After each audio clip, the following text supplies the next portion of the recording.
This is the Analysing Anfield podcast on the Blood Red channel, bringing you the best tactical and statistical analysis of Liverpool FC. Hello everybody and welcome to this week's episode of Analysing Anfield. I'm Josh Williams and I'm joined as ever by David Hughes. How are you getting on, mate? Very good, thank you, Josh. How are you? I'm good. The season is now officially over.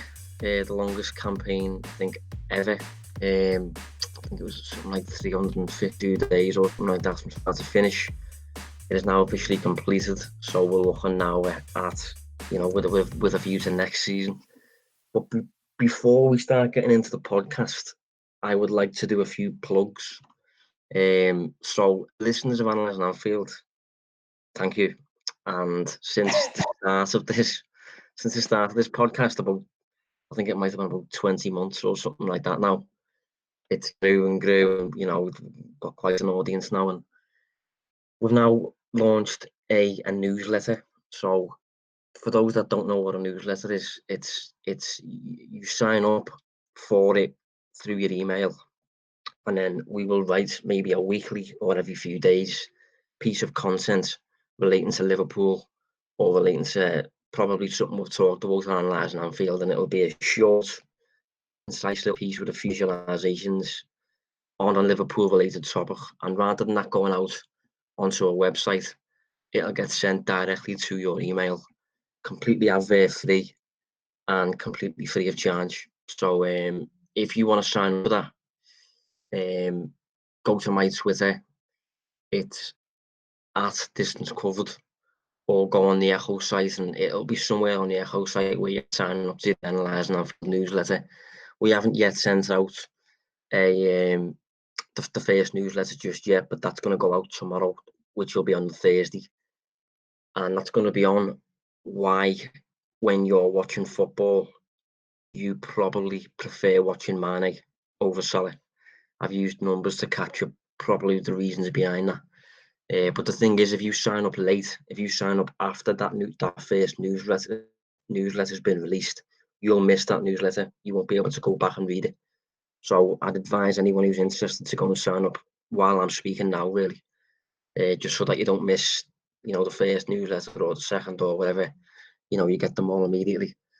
And Dave will be contributing occasionally to that, as well as his own newsletter, which I will let you take the floor. Yeah, that's right. So obviously on top of Analysing Anfield, which is definitely something, especially the audience listening to this should be signing up to. There's also something that we've launched called Analytics 5. That was launched. Pretty sure it was launched last week now, and it's basically a range of different topics. So this isn't solely based on just Liverpool. There may be Liverpool content in there, but this is just a wide range of topics across football. And it's going to be 5 newsletters a week, straight into your inbox, completely ad-free, like Josh says, free to sign up as well. Doesn't even need your name. It just needs an email address in there. And each day we'll be looking at a different aspect of a topic. To give you an idea what we've done so far, last week there was a look at La Liga after La Liga finished, and just the different storylines from this season. So there was a look at the difference between Barcelona and Real Madrid this season. There was a look at some of the sides coming up into La Liga next season. Look at some of the star talents. This week we've started looking at the Premier League, because obviously the Premier League concluded on Sunday. We've had a look so far at Leicester City, also Crystal Palace, because it's been a really kind of interesting season for them, and they look like they could be in a lot of danger next season unless they make some big changes this summer. So yeah, if you want to sign up to Analytics 5, as I say, completely free, you probably you may have seen the links around, but perhaps it's better going to my Twitter at DA Hughes _, and you'll find a link to sign up there. To get signed up, the latest news is going out today on Wednesday. It'll be around 8 p.m. tonight. That'll be looking at Aston Villa, and then we'll have a look at a few of the stars from Premier League this season as well later in the week. I'll be doing a lot of writing on that. Josh will as well. we'll basically be the ones heading it up. So, yeah, please sign up to both. And I'm pretty sure, Josh, that's probably the last of the plugs we'll be doing for now. Yeah. So thanks for listening to that. I mean, if you want regular emails, basically from myself and Dave on, quirky little analytical topics that you might have missed watching matches, we'll focus on stuff like beneath the surface, or stuff people are probably likely to miss, and we'll send them directly to your email, completely free of adverts. So if you're interested, have a look on our Twitters, and you'll probably be able to find the links to sign up. So yeah, in terms of the podcast, we're going to look, before anyone has signed anybody, apart from Chelsea, obviously, signed a few players, we're going to look ahead already to next season and basically cover certainly the top four and what we think each club needs to challenge or win the league next season. And based on whether we think, we can then maybe look back at this episode at the end of the summer and see if those boxes were ticked by the clubs that we're going to address. So we're going to obviously address Liverpool, City, Chelsea, and United at a bare minimum. I think it's probably reasonable to suggest that Arsenal, Spurs, and Leicester aren't going to challenge for the actual Premier League title, but maybe I'm wrong in saying that. I think Spurs have got Mourinho, so you never know with them, I suppose. But yeah, we're going to cover those four teams first. So we'll probably best starting with the champions. It's good saying that. Liverpool. So ahead of next season, obviously they technically, I suppose, don't need anything because they've just won the league. But what would you expect Liverpool to? If you're in charge, what would you add to ensure that, or what would you change to ensure that Liverpool can go one more and retain the title?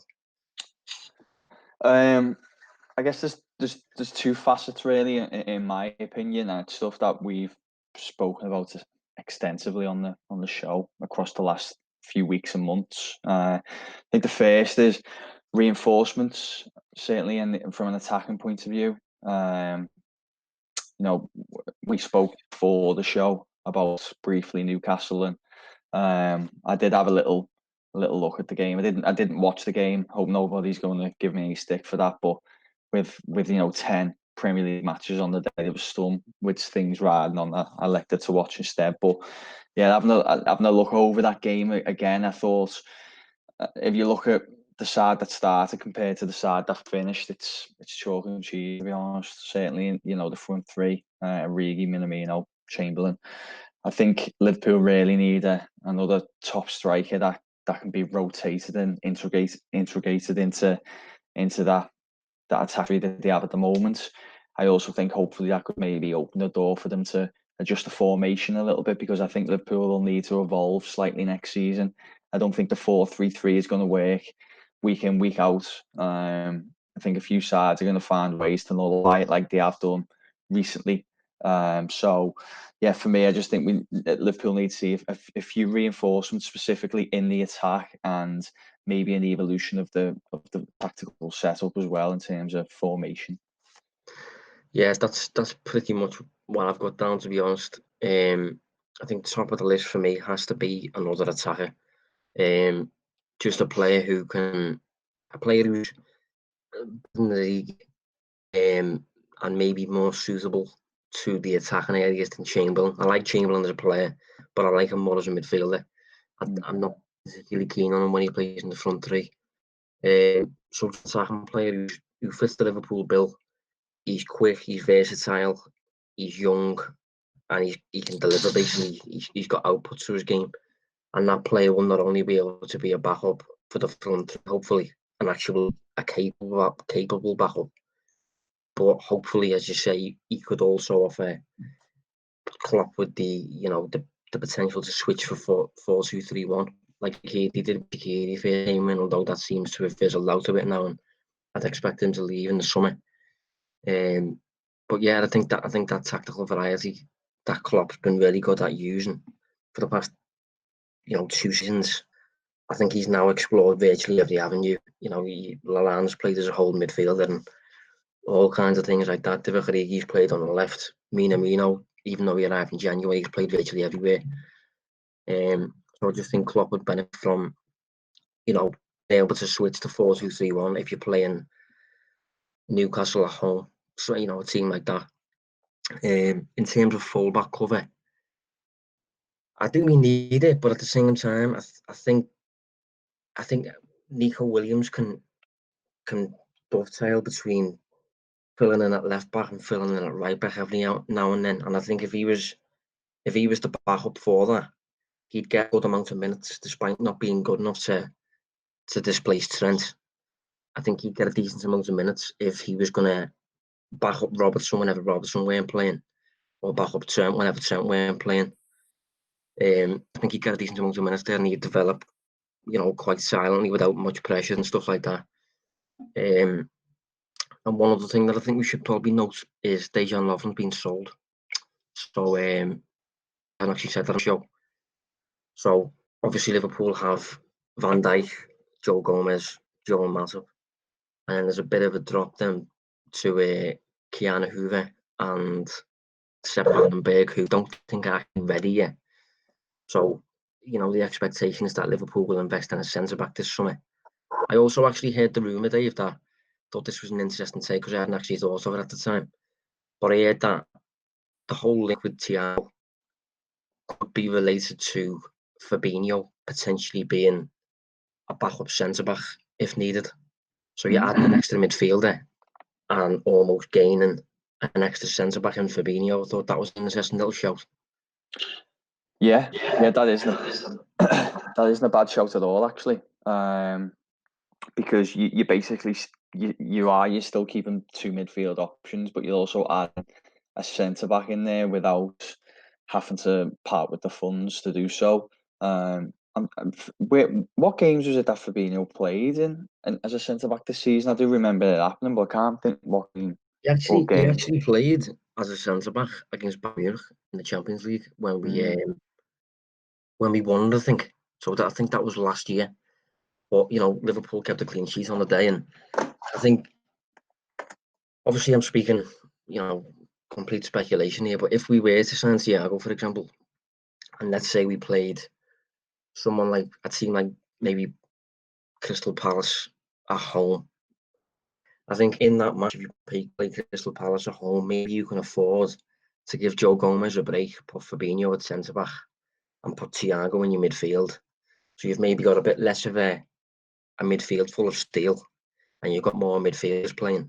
But because you're at home and you're playing a team that doesn't really have much of an attack, you know, you can get away with doing that. So I thought that was an interesting little shout, thinking of, you know, Fabinho being used as a centre-back until Keanu Hoover is a bit more ready, maybe. And by that point, maybe Thiago's contract will be up and he leaves Liverpool for free. You know, just interesting little solutions about the squad like that I thought were quite clever. Yeah, because it does seem as though, and I think there are funds there, but Liverpool are just keen to not, you know, spend a fortune basically. And if you can find a way to, you know, fill two positions with one player, then perfect. Okay, it's a roundabout way of doing it, but if it works, then yeah, that is interesting because you in terms of buying a centre back, it's going to be difficult, isn't it? Because you're basically looking to recruit a player that knows they won't be a starter, but then you still need them to be good enough to come in and there not be a huge drop off in terms of quality, which is hard in a side like Liverpool, isn't it? So at least with Fabinho in there, you know that there isn't going to be that huge drop off. Beyond that, if you go into the market, as I think it's quite difficult to recruit that reliable defender at the moment. Yeah, I think in terms of Liverpool having money available, I think we've almost certainly got money available. I think what it'll be is, I think, kind of waiting to see what the future holds in terms of when we will have fans back and when revenue will return back to its normal level. And then once we know that, we'll then know how much of what we've got to spend we actually realistically use. Like, for example, we've got 100 million there spare. We obviously don't want to use all of that if the financial hit's going to continue to last until next summer. For example, if we find out that things will be back to normal by October, then maybe we will look at that 100 million and think, okay, we can use 80 of that. You know, that's a complete random example, but I think we've got the money there. I think we just need to recognise how much of what we've got we can realistically use.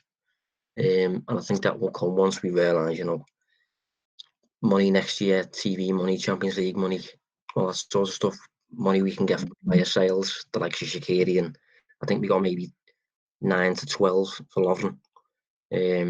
One of the little solution that I thought was worth mentioning was in terms of the attack, looking for a versatile attacker, quick, young, scores goals. Ryan Brewster, I thought it was worth mentioning him, considering I actually wrote about him this week. He's played 21 championship matches for Swansea, scored 10 goals, which only joined in January. So I think that's quite an impact. And it's probably going to give the likes of Edwards and Klopp, you know, a bit of a decision to make, because usually when these players get sent out on loan to a lower league, if they don't make an impact, they usually just end up disappearing. But those that do make an impact tend to come back, and in Brewster's case, maybe even themselves involved the squad. Yep, because if you go to somewhere and you're fairly successful, confidence is high, and the Championship is a good level. You know, it's a difficult league to be successful in, and to have an impact like that is important, even if it's a little bit of a purple patch in front of goal. I think the confidence is just key, and I've seen some of the goals actually really good goals, and a variety of goals as well. And he is more of a kind of traditional 9 type player, which could obviously open some doors for Liverpool tactically next season. I'd be surprised if he's out on loan again next year. I think you could probably look at trying to bed them in the squad, depending on, I guess, what business you do in the window. But he's done really well there, and Swansea have been over the moon with him by all accounts. Yeah, I think one big question with him, I'd like to really know whether he's capable of being a wide forward, in the mould of like a Mane or a Rashford, or a player like that, as opposed to just being a central number 9. Because if he can play out wide and cut inside towards goal and that sort of stuff, I think that offers a lot more in Liverpool's squad. That bodes a lot better for him. Whereas if he's a 9, it limits his options a lot more, because if he was a 9, he wouldn't be a 9 in the mould of Firmino. And he'd maybe only really be able to play if he was leading the line in a 4-6-1. So, obviously those that deal with him every day on the field will know more about whether he's capable of playing out wide or not. But I don't know. He's still only 20, so still a lot of development to go through there.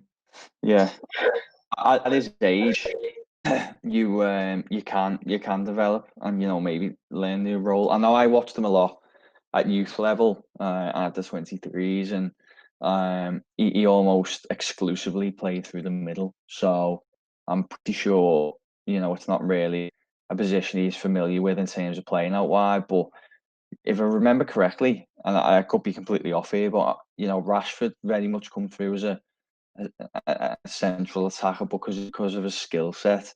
He play out on the wide and do really well, and maybe Brewster will be in the same position over the next season or two. Yeah, I think a lot of it will come down to basically how quick he is. I think Rashford's been able to do it because Rashford's absolutely lightning quick, and I don't really fully know if Brewster is, to be honest. In terms of how he's been used at Swansea, he's been predominantly as part of a front 2.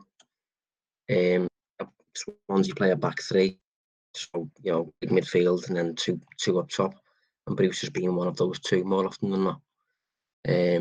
But yeah, I think depending on how much Liverpool spend and where they spend it and stuff like that, Brewster could be a bit of an internal solution ahead of next season if Liverpool want to, maybe save a bit of money or spend a bit more on the centre back, or whatever, that sort of thing. But yeah, not to score. unlike the other teams we're going to address now, it doesn't feel like there's much to change, does it? Apart from, as you say, getting a little bit of a more suitable reinforcement for the attack. Maybe there's not a lot you can do, really, is there? Apart from just continuing to develop. Yeah, that's the beauty of laying the foundations that Liverpool have done over the last 2 years specifically. It's just minor adjustments needed now to stay on top, which is a beautiful position to be in, isn't it? Really. Once again, I'd say they're as things stand, probably the best equipped to push for the title again next season. Yeah, as a Liverpool fan, though, I'll be honest, there's the slight worry that because only minor adjustments are needed, there's just a slight worry that everything kind of stays like 95% the same, and as a result, people drop maybe 2%, take the foot off the gas, lose a tiny bit of motivation, tiny bit of determination because they feel a little bit more entitled to silverware than they did before, and that results in a bit of a downward spiral. I can't really see it happening under Klopp. There's part of me that's a little concerned with keeping sameness for beyond 2 years, which is what we'd be doing. A little bit of a worry, but I've got a really good man motivator as a manager, haven't you? When you think about it, in Klopp, and as you said, you'd be surprised if he kind of allowed that mindset to creep in. But yeah, I mean, you just never know, do you? It's such a psychological game. We would have drop off Liverpool once they've won the title. So what I mean, we'll have to wait and see. But winning things does seem to have the opposite effect of what you're concerned about. I think where it almost breeds that winning mentality and that that greed and hunger to win more. What now this Liverpool side got the monkey off the back in terms of ending that 30-year wait. You wonder if there's going to be pressure in title races. Not that this team have seemed to struggle over the last 2 years, even in that season last year when they missed out on by a point. Sorry, you wouldn't say there was a great collapse. It was just really unfortunate. So this side don't seem to get too bogged down in that, but yeah, I think it'll help not having the monkey on the back of the 30 years now, in terms of being more success. I think maybe I'm taking too much from the results since we won the league, because it just looks a little bit like friendlies and stuff, and obviously now we'll be looking at it like the friendlies, but there was a point in the season where no matter what the score was, no matter how the game was going, you just felt as though Liverpool were just going to get back into it and win. It was similar to United under Ferguson a few years ago. You just never believed they were beaten.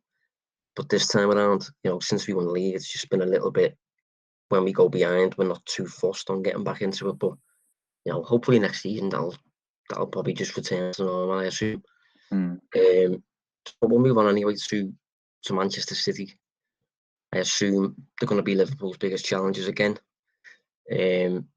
So if you was running the show over there, what are you at to ensure that they return to the status of champions? I think the obvious one is the defence, isn't it? You need maybe even 2 top centre backs for me.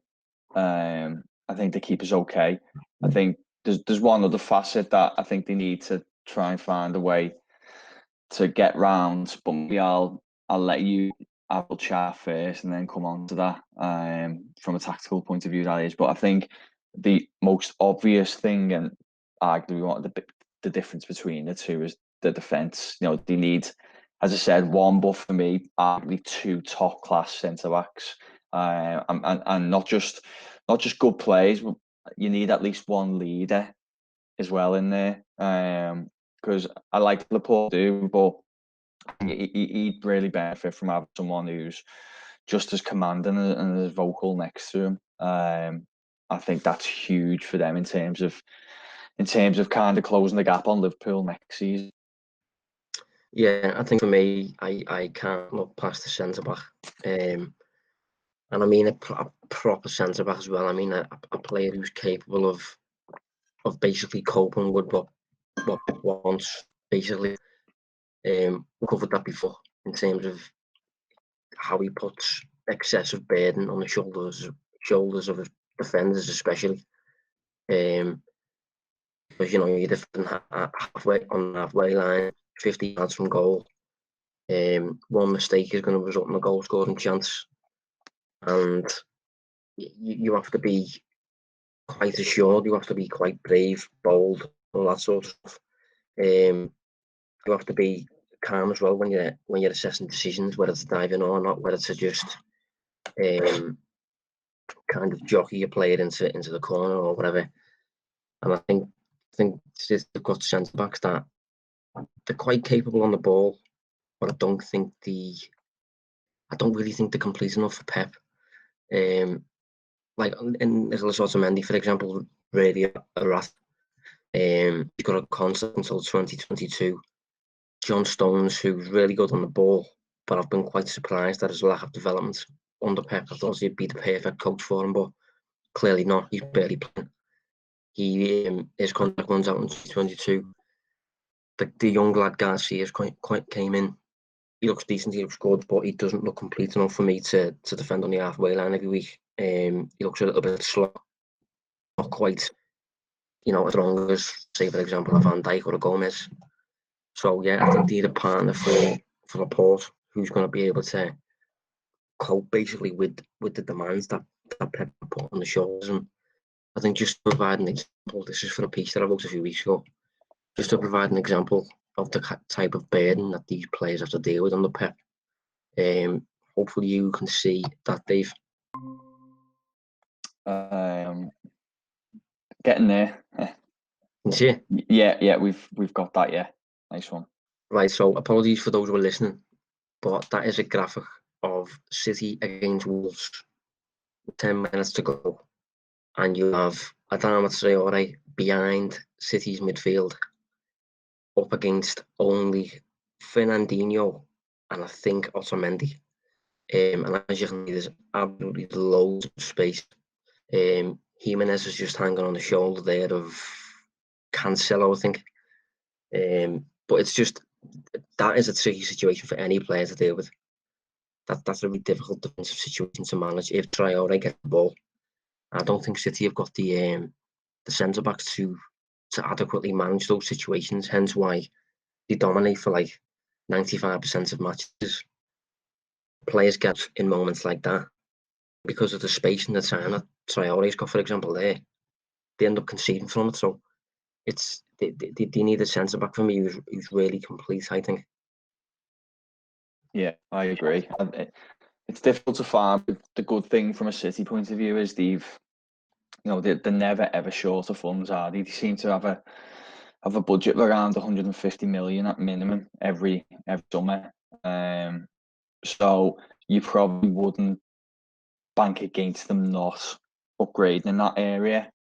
In fact, I'm presuming that they will, because it's been so obvious this year that's been an issue. But another thing I wanted to touch on from a City point of view, that I suppose you almost alluded to a little bit there in terms of the domination, but those odd moments, is it's really difficult actually to articulate this and think about how Guardiola will get around this, but City just seem to lack a plan B, and I think that's Guardiola's style. That he's always kind of one way of playing, and it's rigid in how they kind of deploy it.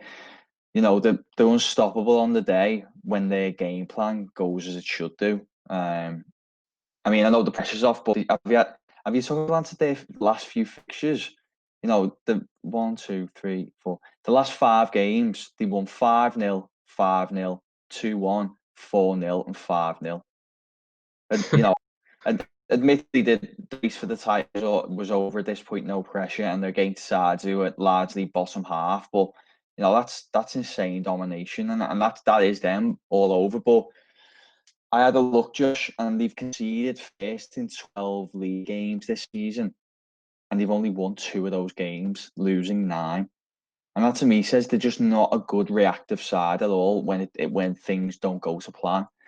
And I compare to Liverpool. I haven't got Liverpool's numbers to hand, but I know just from watching them all season that, so many times they go behind. Thinking Newcastle, Anfield early in the year. You could probably name 4 off the top of it as well. Just Villa, that was one. Liverpool just always seem to not panic and know that they'll create the chances and they'll get back into the game. And football just no matter how good you are, the game plan can be perfect because it can be impacted by so many variables, so many tangibles. And I think what we're finding is in this kind of new era where you need, 95 points to win the league, you're basically needing to win virtually all your games. And if you're not able to react when things don't go your way for whatever reason, then you're going to struggle. And I don't know if you have any thoughts on how Guardiola will fix that. Because there'd have to be a change in his kind of whole philosophy. I don't know, but I think City are always going to struggle unless they can start finding ways to bounce back when it doesn't go to plan. Yeah, I mean, some of them was really, really interesting. To be honest, I had no idea that of the 12 that went down, they've lost 9 of them. That's quite a stat. That I think that does definitely offer an insight into some. But I know what I mean. I think you can have a set way of playing and a set philosophy, while also having a number of plans that you can use. Liverpool are a perfect example of that. Say, for example, when we played against Burnley, I think, and he's an adequate example, really press as intensely as we normally do. And that's because we know that if we press the likes of Ben Mee, he's just going to hit it 60 yards down the pitch, so there's no real point. But yeah, you're saying, one thing I picked up on regarding City, I kind of thinking whether are they maybe too attacking. And what I mean by that is, if you look at Rodri in the 6th position, he's not a Fernandinho in terms of mobility, at least. Fernandinho can do the running of 2 players. He can, he used to be a box player. He's got that in him. I think Rodri's less mobile, but he's obviously great on the ball, a lot more physical in terms of height and stuff like that. But he's not as quick across the ground. But I think Guardiola's given him the same amount of space to cover as Fernandinho had to cover. And I think there was a quote from, I think it might have been Cruyff, on Guardiola when Guardiola was a player. I think it was along the lines of, you're really good in possession. He's talking to Pep here. You're really good in possession, but you can't defend. You're very slow. So what we need to do when we use the ball, we need to make the pitch really small. We need to, present you with as little as possible to do in terms of defending and stuff like that. If you used to give Guardiola back in the day the amount that Rodri's to manage, Guardiola would probably just, fall on his face. So I think if you look at City's numbers as well, they score relentlessly. Their XG is ridiculous, but on the defensive side, they do afford these big chances every now and then. And I just can't help thinking that the way when Liverpool got Fabinho in, they kind of stopped the high press to such a dramatic extent, and they dropped back a little bit, soaked pressure a bit more, and kind of compensated for Fabinho's weaknesses, with that being he's not the quickest. City haven't done that. City played low Fernandinho still 6, and I think it's kind of highlighted a bit of a flaw in how they've replaced Fernandinho. Don't get me wrong, I think they replaced him well, but Guardiola hasn't kind of adjust accordingly for Rodri's weaknesses, which sounds mad coming from me, telling Pep Guardiola what he should be doing. But I feel as though they're still playing the same way, and if Liverpool were still playing as they did in the first 2 years under Klopp, Fabinho would look constantly, what's the word? Just vulnerable, exposed. What's the word I'm after? Yeah, I'd have to say I agree. I do really like Rodri, and Yeah, I think he's probably the closest like for like you can get, but maybe there just does need some adjustment in there, just to make life a little bit easier for them, to get the best out of him. That's probably the best way I'd summarise it. So maybe go on. I was going to say, I think the best example I can give is, say, for example, when you think of a whole midfielder, the Pep Guardiola whole midfielder, you probably think of Sergio Busquets, don't you? If you was to play Busquets as City's number 6 this season, I think he'd be, in a lot of instances, running like headless chicken, trying to manage the space, but not having the legs to do it. That's the best way I can probably put it. I think he's putting a lot of emphasis on his number 6 to cover ground Fernandinho did. But Fernandinho's ability to cover ground is mostly unrivaled. Yeah, it's a good point. It's as I say, I don't know what he's going to do next year. Is he going to have to just adjust tactically things based on what you're saying there and what I said about the inability to react to things? I don't know. It's hard, but I definitely think beyond the obvious of improving the defence, there does need to be some sort of change in this regard if to keep pace with Liverpool next year. Yeah, and I think one more I'll add is, obviously they're a little bit greedy here, but probably add an attacking player, I think, considering they're going to lose David Silva at the end of the season, so he's not going to play another Premier League match for them. And also Leroy Sané, obviously been sold and he hasn't been replaced yet. So Phil Foden's coming through and stuff like that, but I'd expect him to sign at least one more attacker to just add, because considering they want virtually every trophy to compete for, you do probably need that depth. So I actually wrote this week at the request of the Manchester Evening News about a player called Ferran Torres, Valencia, who they apparently, he's apparently on the shortlist. He looks like a decent player, still only 20, but he's probably going to be added to City's ranks. But I think the biggest difference for City, the player that will add the most points to their season, would be a proper centre-back, in the mould of, I think they've been linked with Koulibaly, for example.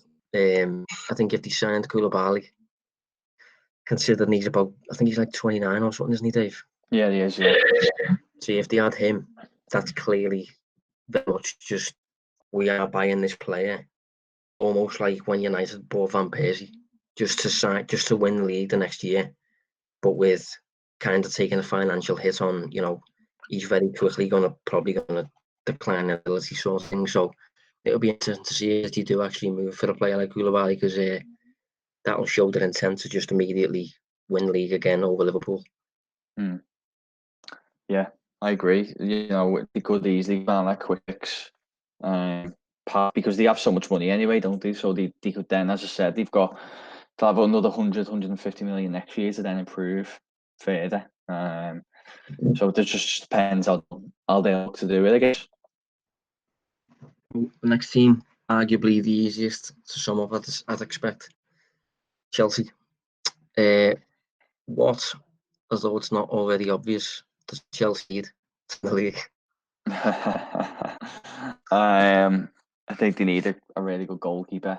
Yeah. And they also probably need an upgrade somewhere in the defence as well.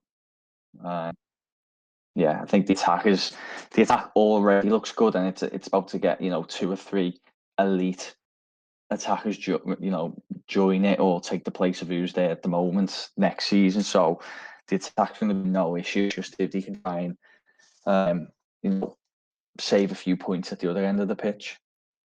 Yeah, I must say, regardless of thinking of where they're all going to fit in, signing Ziyech, Werner, and Havertz in the summer, that's a serious upgrade in attack. That, I mean, two of them especially have got real output.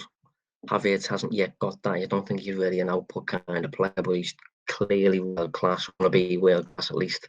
I think he's still 20 years old or something. Going to lose Pedro, probably going to lose William, but to replace them with those three, they're Ziyech and Werner are proper output players. They do an awful lot in a number of areas. But yeah, I tweeted the other day that I personally probably wouldn't upgrade Kepa this summer. And the reason I wouldn't upgrade him this summer is because you'd only really do that if you want to win the league next season. And obviously, any Chelsea fans probably going to say, well, if we can, we should try and win it as soon as possible. But we're going up against still a prime Liverpool and a City who want to get back to the top. I think you're asking a lot if you expect Lampard to win the league already. So I'd probably bring in, the likes of Ziyech and Werner. Probably give Kepa one more year, considering he cost 72 million. And then I'd see where we are next summer, probably. And then, then go for the league if he's still not good enough. But, with this being what each team need to be good enough to win the league or challenge for the league, they do, now at least, it looks like they need a new goalkeeper. Because he's just to put into context, this season, so we'll start with save percentage. So in terms of shots on target against, Kepa has faced 99 shots on target. He's only saved 55 of them. That leaves a save percentage of about 55%, which is comfortably the worst in the league. Jordan Pickford is next on 63.4%. So Jordan Pickford's the next worst, but his percentage is about 9% better. And then most other keepers are in the 60s and then the 70s, but Kepa's the only one in the 50s. And in terms of expected goals, Kepa this season, has conceded about 9.2 more goals than he should have. That's according to post-shot expected goals. So what that basically means is if Chelsea had a bang average goalkeeper between their sticks this season, they would have conceded about 9 goals less, which is, quite incredible, really. If you look at, say, for example, Alisson for Liverpool. Alisson is probably not the best example yet, actually, because he hasn't had the best season in terms of these numbers, at least. The best, according to these numbers this season, has been Hugo Lloris. He's prevented an additional nine goals from being conceded by Spurs. Kepa has conceded an additional 9 goals, so that's an 18 goal swing, really, from having Hugo Lloris in goal to having Kepa in goal, which, speaks for itself, really, doesn't it? Yeah, multiple kind of football statistical studies have really concluded that a goal will normally, on average, represent a point in the Premier League. So you could make the argument there that he is, it might sound a little bit harsh, but he's one of the reasons why they've conceded 10 points. Sorry, they've lost 10 points than what they would have had they had a more, brackets average goalkeeper in between the sticks. Another thing as well, actually, Josh, that might be flagging while we're talking about Chelsea conceding goals. They have seemed to have a bit of an issue in terms of conceding from set pieces as well, haven't they? Yeah. And looking at the goals that they've conceded, I can't tell whether it's a coaching issue that Lampard needs to rectify. I remember Everton having something similar on the Silva, where they just seem to concede set pieces every single week.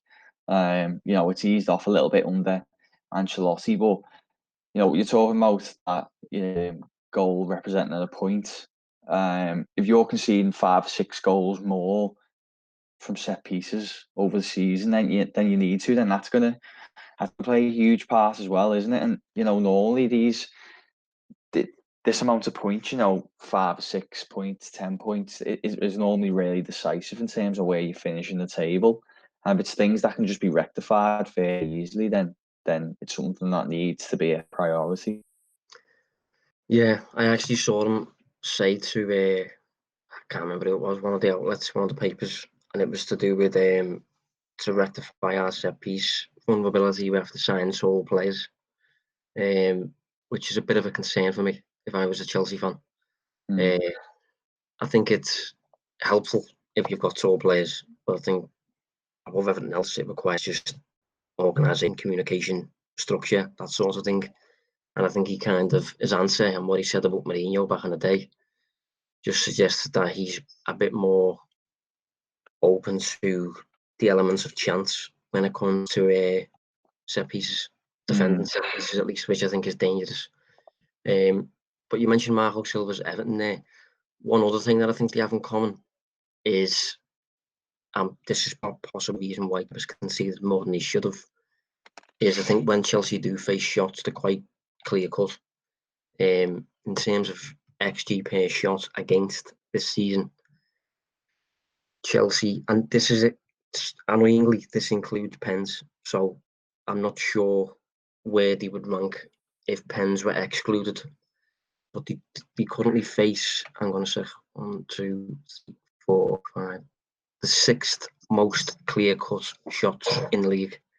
I'd expect that to probably be a bit, even worse once penalties are removed from the totals of other teams. Some of the teams face quite a few penalties, giving away quite a few pens. But City are the same. City tend to face very few shots, but when they do, they're quite clear-cut. Liverpool, on the other hand, face the 4th worst XG per shot against, which suggests that, when you get a shot against Liverpool, it's a lot harder to score than it is when you get a shot away against Chelsea. So yeah, I think Lampard's got plenty to work on still. I don't think that they're finished by any means yet. Set pieces, maybe the way in which they defend to ensure that teams don't get clear-cut chances, and certainly a goalkeeper. And I think, given those aspects, I think that's probably a bit too much of a leap for me to make in 1 year. Yeah, I've just had a quick look as you were talking there, and they ranked 10th this season for goals against, which is pretty crazy for a team that finished in the top 4. All right, in terms of, I know you've ran through some of the XG numbers there. I think in terms of XG against, it was roughly around, in somewhere in the top 5, which kind of coincides with what we just talked about for the past 5 minutes about the reasons why it's a lot higher. But if you just look at that as just a number on its own, it's really poor, isn't it? Really, to have conceded the 10th most goals in the Premier League for a side that's the top 4. Yeah, the last time I checked, in fact, I'm going to say, I think they conceded the same number of goals this season as Brighton. And Brighton finished 15th. So that offers an insight into what you need to work on there straight away. So Manchester United then. We'll move on to United. I think a few people have maybe got a bit of a concern that United are coming back. Something, to be honest, I think with quite a few points a while back, actually, like, last season and stuff like that, suggesting that they're on roughly the right path, and they were doing, they were making fewer mistakes at least. I think they've had a few hits in the transfer market, no real big errors. They got a Gala win, but it's only on loan. But each signature they've made, Wan-Bissaka, he's been fine. Harry Maguire, Bruno Fernandes especially has been a hit. Daniel James, again, fine. Not big hits especially, but when you get Pogba back, when you get Martial firing, when you get Green coming through, they're doing the right stuff over there. I still don't think they're quite as sophisticated maybe as Liverpool are, but I think they're on the right track, and I don't know what you think of next season. So I did say, a couple of months ago, I think Craig Bellamy was quoted saying, some of the effect of it, the light years away from City and Liverpool. And I made the point that I don't actually think they are. I think they're a lot closer than people realise. But I don't want that to get misconstrued as me saying, they're basically knocking on the door either. Yeah, I think there's somewhere in between those two places. I think the attack looks good.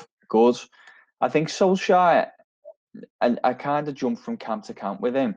I don't think he's a bad manager, but I also think he isn't the most tactically astute either. It kind of feels like United at the moment. So just the attacking players are going out there and kind of just working with each other and scoring goals rather than any sort of great tactical design. I still think that I suppose what I'm trying to say is, Josh, what I'm leading to is I think this summer will be big for them. I think, yeah, Dan James has done okay, but he can't play week in, week out at the moment, in my opinion. I think he needs to kind of drift in and out of the side, and they need an elite right winger. You know, they're hoping that's Sancho. A lot of the noise says it probably is. They have the funds, especially available now because they qualify for the Champions League, and they have that to offer him. And they probably need another top-class central defender. I know a lot of people give Maguire stick, and he's no Van Dijk, but I actually don't think he's a bad defender. I think he's probably a level below Van Dijk, but still good. And if you can have another really good partner next to him, I think that's a solid centre-back pairing. And then I don't know what you do with the keeper. I think of the three things I've just said: right winger, central defender, and a keeper. The keeper's probably the least important for me. Even though I'm not particularly impressed, I think they've got Henderson waiting in the wings, who can be a bit of a rat himself, to be fair. But I think the other two are the priority over the keeper. Yeah, they're in an interesting situation. I think just on Solskjaer, I think one thing he seems to have a decent grasp on is squad building. He seems to understand the concept of, you don't need to throw money at every solution. Sometimes you'll have a player, in the youth ranks like Brandon Williams or like Mason Greenwood who can come in and do a job, and you don't have to, all the culture side and all that sort of stuff. I think Sancho would be a really good sign, I must say. I think if I was United, I think they need about another 2 forwards for me, because I would like to place, too much of the burden on an 18-year-old. I think Greenwood's going to be really, really, really good, but he's just, it can't be starting every single week at the minute. And I think we've seen with United above everything else is that they can't rotate at all, really. If they rotate the primary 11, it seems to fall off a cliff. A bit like Liverpool used to be honest. Liverpool have now got a bit more of a squad, not so much in the front three, but especially in the midfield, got a bit of rotation there now. I think United just need to get a few more signings right, and then they'll be able to challenge. But yeah, I think they especially need forwards. I agree on the keeper thing. It's quite a tricky situation. I had a look at the Hare's numbers. They're not that bad. Overall, his overall game isn't that bad. He's just a bit like Lovren in terms of game's fine, but then he's prone to a big, massive blunder. He needs to eradicate them. But if you've got Dean Henderson waiting in the wing, that is a tricky situation. But yeah, I can't really see them challenging in terms of like actually being champions and stuff. But I think that's mainly down to A, the lack of depth at the minute, at least right now, and B, just Solskjaer in comparison to Klopp and Pep. I think there's complete different levels there, like a massive levels difference.